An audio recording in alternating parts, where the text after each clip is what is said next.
विधानसभा में कांग्रेस के प्रबल दावेदार भानु ठाकुर से आपकी जन अदालत न्यूज पर सीधी बात, तमाम मुद्दों को लेकर आए हम बात करेंगे। की बात करें, परिहार समाज से आप आते हैं, खंगार समाज से आते हैं, तो कितने लोगों को टिकट दे दिया गया है अब तक? कांग्रेस पार्टी में कितने लोगों को टिकट मिला है, बता पाएंगे कुछ आंकड़े?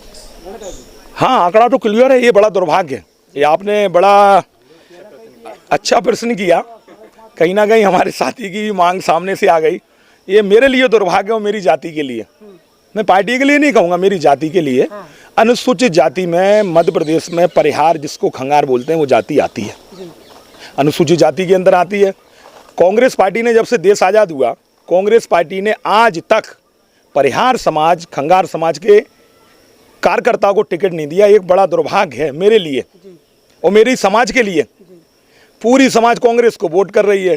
मैं हर बार तैयार कर लेता हूं, कांग्रेस को जिताना है, कांग्रेस को जिताना है, और हर बार जितने लोग हमारी समाज के लोग टिकट मांगते हैं और हर बार टिकट कट जाता है, तो कहीं ना कहीं समाज के लोग कहते हैं कि कांग्रेस पार्टी मौका क्यों नहीं दे रही। तो मैं इसका जवाब नहीं दे पाता हूँ। इसकी जो मांग मैंने इस बार कांग्रेस पार्टी के ऊपर रखी है कि मध्य प्रदेश में अगर अहरवारों को टिकट दिए जा रहे हैं, तो इस बार परिहार खंगार समाज के लोगों को भी मौका मिलना चाहिए, क्योंकि हम भी अनुसूचित जाति में आते हैं। और अगर इस बार टिकट नहीं मिला तो मुझे नहीं लगता है कि परिणाम परिहार समाज क्या करेगी। मैं नहीं मना पाऊंगा इस बार, क्योंकि जब आप मौका ही नहीं दे रहे हैं तो कहीं ना कहीं। लेकिन अब मेरे कहने से कब तक मानेंगे?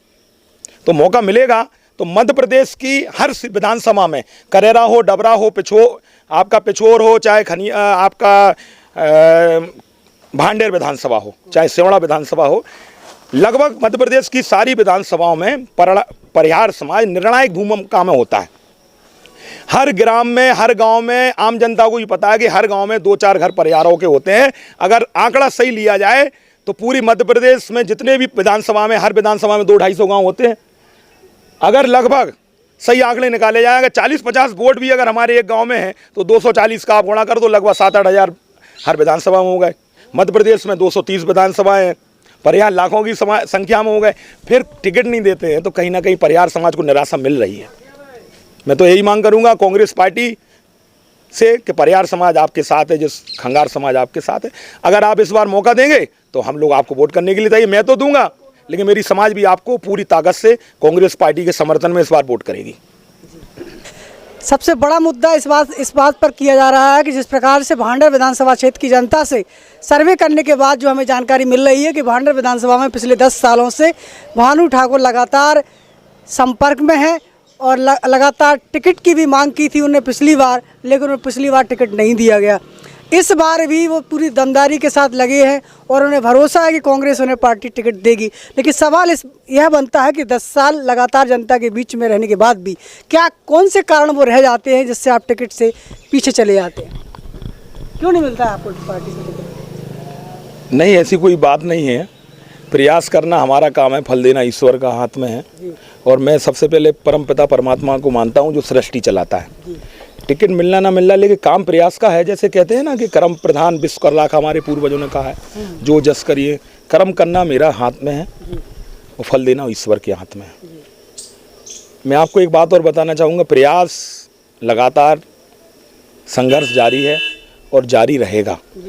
रही टिकट ना मिलने की बात, तो मेरे अंदर जज्बात है, मेरे अंदर विश्वास है कि इस बार पार्टी मुझे जरूर मौका देगी और मैं भांडेर विधानसभा क्षेत्र की जनता जनार्दन का दिल जीतकर कांग्रेस पार्टी को इस बार 2020 के उपचुनाव में विजयी बनाऊंगा। भानु ठाकुर जी, किस तरीके से देखते हैं? आपने भांडेर विधानसभा क्षेत्र की भौगोलिक स्थिति को देखा होगा, समझा होगा, तो भांडेर विधानसभा क्षेत्र का नक्शा आपके दिमाग में होगा। किस तरीके से देखते हैं आप? क्योंकि बहुत से प्रत्याशी हैं जिन्हें तो अभी पूरा नक्शा पता नहीं है। नहीं, नक्शे की बात रही तो ये बड़ा वास्तविकता में बहुत लोग टिकट मांगते हैं हर विधानसभा में, चाहे गोहद हो, चाहे डबरा हो, करेरा हो, भांडेर हो, और भी कई मालवा में और भी सीटें टिकट मांगने का अधिकार सबको मांगते हैं। लेकिन मैं उनसे भी कहता हूँ कि जब जिस चीज़ का नॉलेज हो, जैसे कहते हैं कि ज्ञान हो जिस चीज़ का, जिस चीज़ की पढ़ाई करो तभी उस चीज़ की परीक्षा दो। अपन कहते हैं ना कि लड़के ने कहा मैं MBBS की तैयारी करता हूँ, कुछ दिन बाद कहता है कि मैं IAS करूँगा, तो मार्ग से भटक जाओगे। प्रयास करने वाले बहुत सारे लोग हैं, लेकिन सफलता उन्हीं को मिलती है जिनकी भांडेर विधानसभा क्षेत्र की भूगोलिक स्थिति उनके दिमाग में हो। भांडेर विधानसभा क्षेत्र में लगभग 3 ब्लॉक हैं। सालोन ब्लॉक आता है, उन्नाव आता है और भांडेर आता है। इसमें लगभग 103 पंचायतें हैं, लगभग 240 गांव हैं, 2.25 लाख की आबादी है और भौगोलिक स्थिति के हिसाब से ओबीसी के मतदाता यहाँ 1,05,000 हैं, सामान्य मतदाता लगभग 27-28 हज़ार है। एससी की सारी जातियाँ मिलाकर यहाँ 60,000 के करीब होती हैं, जिनमें परिहार है, कुम्हार है, आपका हैरवार है, आपका वाल्मीकि है, कोरी है, आपका बंसकार है। ये लगभग इतनी तो पौने दाग लोग आके भौगोलिक स्थिति यहाँ की है। और भौगोलिक स्थिति के हिसाब से मैं चिरपरिचित हूँ, मुझे बिल्कुल जानकारी है किस किस गांव में किस जाति के वोट हैं, किस जाति का वर्चस्व है, कहाँ युवाओं की मांग है, कहाँ यादव समाज ज़्यादा है, कहाँ आपका ब्राह्मण समाज है, कहाँ आपका दांगी समाज है। ये पूरी स्थिति मुझे जानकारी है और इसका मुझे फ़ायदा ही मिला। लोगों ने चाहा और लोगों ने मुझे यहाँ नेता नहीं माना, यहाँ के लोगों ने मुझे बेटा माना है हमेशा। इसका लाभ मुझे मिलेगा।